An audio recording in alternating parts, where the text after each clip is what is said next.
জমির হারিয়ে যাওয়া কাগজপত্র যেভাবে পাবেন। জমির কাগজপত্র হারিয়ে গেলে কোথায় কিভাবে পাবেন জমির এই উল্লেখযোগ্য ডকুমেন্ট?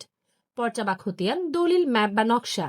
এই ডকুমেন্টগুলো ছাড়া আপনি জমি ক্রয় বিক্রয় ও হস্তান্তর অথবা ব্যাংক লোন নিতে বিভিন্ন ধরনের সমস্যায় পড়তে পারেন। সে কারণে জমির খতিয়ান, দলিল সহ সকল প্রকার কাগজপত্র সরকারি বিভিন্ন দপ্তরে সংরক্ষিত থাকে। নাম্বার 1, জমির খতিয়ান বা পর্চা কোথায় পাবেন? জমির পর্চা বা খতিয়ান মূলত 3 থেকে 4টি অফিসে পাওয়া যায়। ইউনিয়ন ভূমি অফিস বা তহসিল অফিস। এখানে খতিয়ান বা পর্চার বালাম বই থাকলেও আপনি এখান থেকে খতিয়ানের কপি নিতে পারবেন না। এখান থেকে শুধু খসড়া খতিয়ান নেওয়া যায়, যার আইনত কোনো মূল্য নেই। তবে জমির খতিয়ান নম্বর জানা না থাকলে এই অফিস থেকে তা জেনে নিতে পারবেন।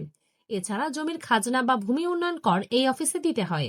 উপজেলা ভূমি অফিস, যদিও এই অফিসের মূল কাজ নামজারি বা খারিজ করা, তবে এখান থেকেও খসড়া খতিয়ান পাওয়া যায়। এখান থেকে খতিয়ানের সার্টিফাইড পর্চা বা কোর্ট পর্চা তোলা সম্ভব নয়। জেলা ডিসি অফিস, এই অফিস থেকে পর্চা বা খতিয়ানের সার্টিফাইড কপি সংগ্রহ করা যায়। সব জায়গায় এই অফিসের খতিয়ানের গুরুত্ব সর্বাধিক। সেটেলমেন্ট অফিস, শুধুমাত্র নতুন রেকর্ড বা জরিপের পর্চা বা খতিয়ান এই অফিস থেকে সংগ্রহ করা যাবে। পাশাপাশি নতুন রেকর্ডের ম্যাপ বা নকশাও এখান থেকে পাওয়া যায়। খরচ, সিএস, এসএ আর এস খতিয়ানের জন্য কত টাকা দিতে হবে তা নির্ভর করে ওই স্থানের সিন্ডিকেটের ওপর। নাম্বার 2, জমির দলিল বা বায়া দলিল কোথায় পাবেন? দলিল বা দলিলের সার্টিফাইড কপি বা নকল মূলত দুটি অফিস থেকে সংগ্রহ করা যায়।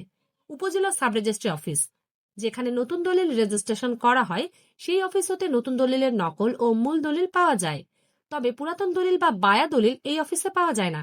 জেলা রেজিস্ট্রি অফিস বা সদর রেকর্ড অফিস রুম, এই অফিসে নতুন বা পুরাতন দলিলের সার্টিফাইড কপি পাওয়া যায়।